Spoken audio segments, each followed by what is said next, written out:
Hello, it is I, Milwaukee, once again, bringing you another exciting Star Wars comic video review. Are you excited? I bet you are. Well, today I'm going to be talking about Poe Dameron, Black Squadron, written by Charles Soule, art by Phil Noto. This leads into The Force Awakens. It shows what Poe and Black Squadron were up to prior to the events of the movie. Let's get into it. So basically, the whole point of this story is that Poe Dameron and Black Squadron were tasked by Leia to find Lor Santeca, that old guy from the beginning of The Force Awakens that Poe finds on Jakku. You know, that old guy? You know the one. And apparently he's a big deal. Leia wants him because ultimately he leads to Luke, so we know where it's going. But he's a little MIA in the galaxy right now. So Leia, who formed the Resistance, she needs to find him. So she sends Black Squadron and Poe. So really, what this is just Black Squadron following up on like rumors of, oh, he was here, no, he was there, no, I heard he was here. So, but the first place he was is on this planet called Ovanis, which I thought was like a hollow planet because, Poe, he gets there, he flies his X-Wing down through this hole into like this cavernous place where he meets these weird people who worship this egg. That's the sequel trilogy for you guys. We got some egg worshippers here in Star Wars. And so Poe's all like, yo, was Lor Santeca here? And the people were like, yeah, he was here, but he's gone now. And Poe's like, oh man, that's unfortunate for me. So I was really looking for him. What's with that egg? And the people are like, don't worry about the egg. Just leave. But before, Poe could leave, oh no, that dang First Order followed him here. And Poe's like, oh no, BB-8, what are we going to do? So it's here where we get introduced to the main antagonist here, a guy named Lord Tyrex, who is a First Order like officer or whatever. He flies down into the chamber of the egg, and he's all like, where's Poe? I know he's in here. But Poe, of course, is hiding. And the keeper of the eggs are like, who's Poe? We don't know what you're talking about, buddy. So him being part of the First Order, Lord Tyrex, he starts to burn the egg. And they're like, no, not the sacred egg. And of course, because he burns the egg heats up and it hatches. And what it produces has to be seen to be believed. So anyway, you guys won't believe this, but because the First Order, they're being attacked by Black Squadron up on the surface, and Poe, he's trapped down in the egg chamber by Lord Tyrex. You guys aren't going to believe what unfolds here to get these people out of this predicament.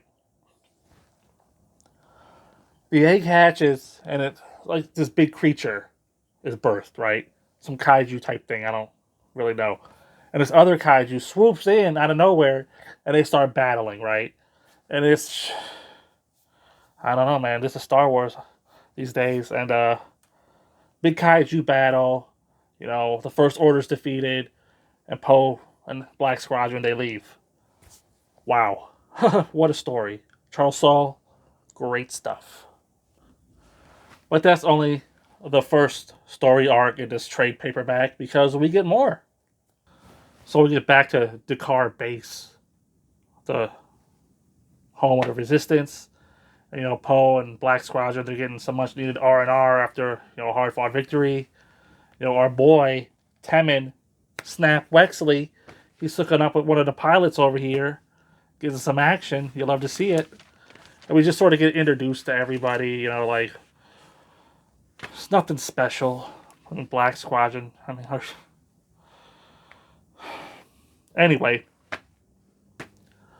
Leia sends Poe off to this prison called Megalox Beta Prison. And it's a unique prison down on this planet where it's controlled by gravity. So there's no walls or nothing. If you leave outside of this light beam, you get crushed. So all the inmates, they stay in line. They have their hierarchies, their gangs, and all that stuff.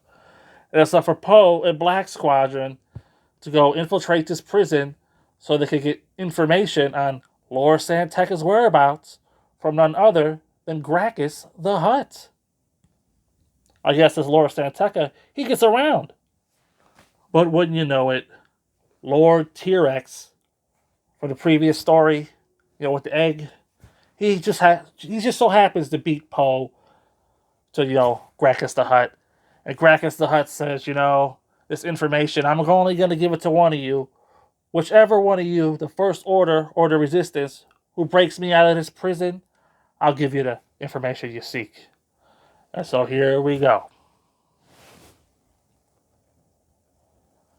Well, Lord T-Rex, he goes to some of the other prisoners, the higher up prison gang leaders, and he's like, look, guys, we're going to break Lord Gracchus out of here, but I'm going to double cross him.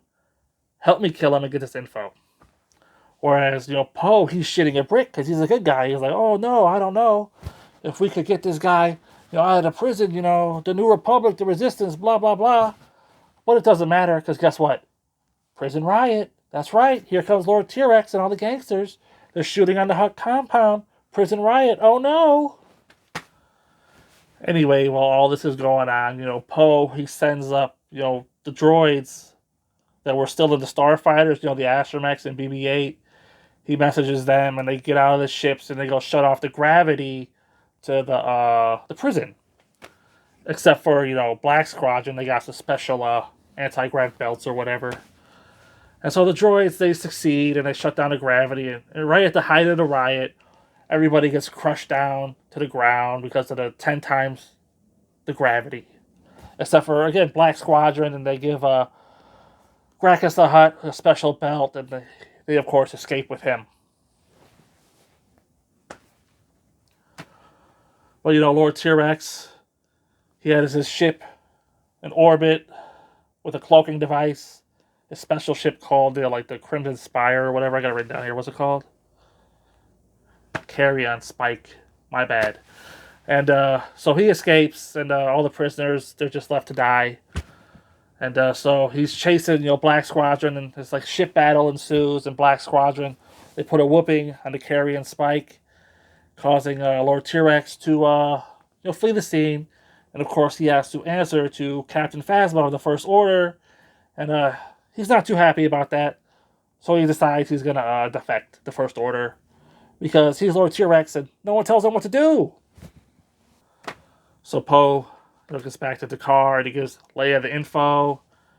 And she's like, Poe, I've got another mission for you. But of course, that's in the next trade, so we'll get to that next time. What did I enjoy about this first trade here? I don't know. Charles Soule, he's a weird one for me. I read some of his stuff here at this point, and some of it's good, and some of it's not that good. To me personally, we all got different opinions. It's all opinions. It's all opinions at the end of the day, right? But I don't know. I don't know if it's just the time period and how, what really can he do, leading into the sequel trilogy. He comes up with this guy, Lord T-Rex, who's going to be. It seems like he's going to be the main villain, but I don't really know. And he's just a guy who's just there to be defeated by Poe and Black Squadron, and he's a little weird. Didn't really care for him, to be honest. I enjoyed seeing Captain Phasma, who she's a character I wanted to see more of in the movies, and I know she has some books and stuff coming up that I'm going to check out here a little bit later. And you know what? I will say this: we did learn, or I learned here, that the First Order and the New Republic, they're sort of in a Cold War state. They both acknowledge that each other exists. They each control their own portions of space, yet they're not allowed to fight one another, or else all-out war will start. And that's why Leia goes and forms this resistance. It's not really sanctioned by the New Republic. And so she got, Poe Dameron, she recruited him and a bunch of these other people, and they're going off on these Black Ops missions, against the First Order. And I never really got that sense watching the movie, so seeing it explained here kind of gave me a new perspective on the sequel trilogy, which is what I was really hoping, reading this material would do. Not that it's going to change the movies for me, but it's going to, deepen the lore or whatever. Because, nowhere in those movies did I really get the sense of like a Cold War going on, right? So I really did like that little tidbit here. I really don't like how Charles Soule writes Poe Dameron. I feel like the dialogue sucks. He's always like, "Oh, come on, buddy," or "Let's go, pal," or "Come on," stuff. Like it sounds like Oscar Isaac in my head when I read the dialogue. So in that sense, it's kind of perfect. But I just don't like how Poe talks in this book. And every time he would open his mouth, which is a lot, I was like, "Oh boy, oh boy," and it really grinds my gears whenever I see BB-8 spelled all out like that. It's just a pet peeve of mine.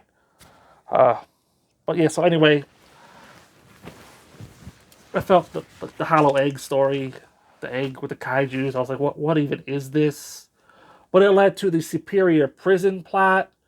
But again, the heroes they just managed to escape. They just happen to have gravity belts and all this stuff. So yeah, overall, I gotta give Poe Dameron Black Squadron for an introductory arc into this trade paperback series here.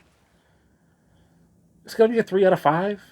I mean, it's not bad. It's not terrible, but it's not good. It's like, ugh, the kaiju battle, really? I don't know. Let me know what you guys think in the comments below. Until next time, I'll see you there.